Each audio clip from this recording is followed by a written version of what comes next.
Simulation is an educational method that replicates the hospital environment or the family medicine consultation.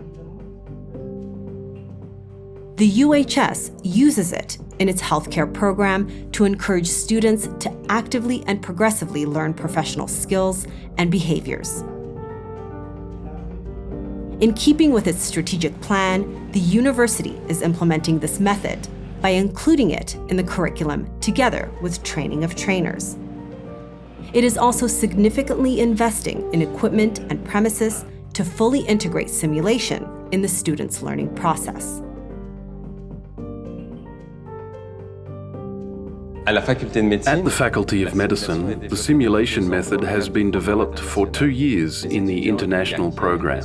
Students learn and are tested for their communication skills. For example, when taking the medical history from a person or a family, doing physical exams, or performing medical procedures such as lumbar puncture or cardiopulmonary resuscitation.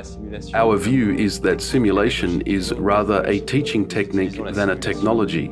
Simulation sessions are made of role-playing exercises between students with checklists, scenarios, that do not necessarily require expensive or high-tech equipment. That way, we are able to replicate the real environment of Cambodian hospitals and their limited resources. It is a great way to improve the adaptability of our students to their future actual practical conditions. For the first cycle, semiology and clinical skill are the priority subjects to include simulation. During the second, it is mainly used to learn basic medical procedures and reflexes and first aid measures.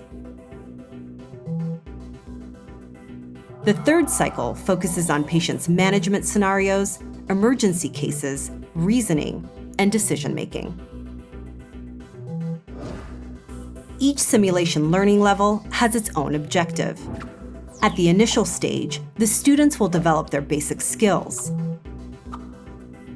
Then, trained young professionals will be able to use them and work in teams. Finally, this education method is aimed at improving the quality and safety of care they provide to their patients.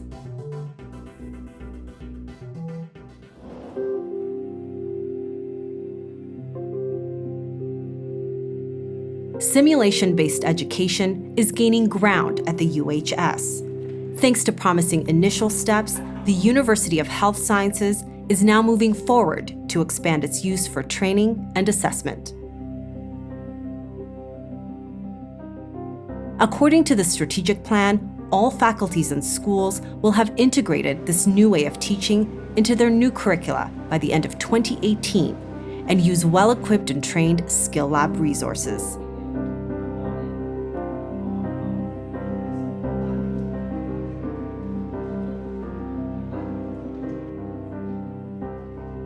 I am Professor Mam Bun Sochia, the Vice Dean of the Faculty of Medicine. I am in charge of the Skill Lab.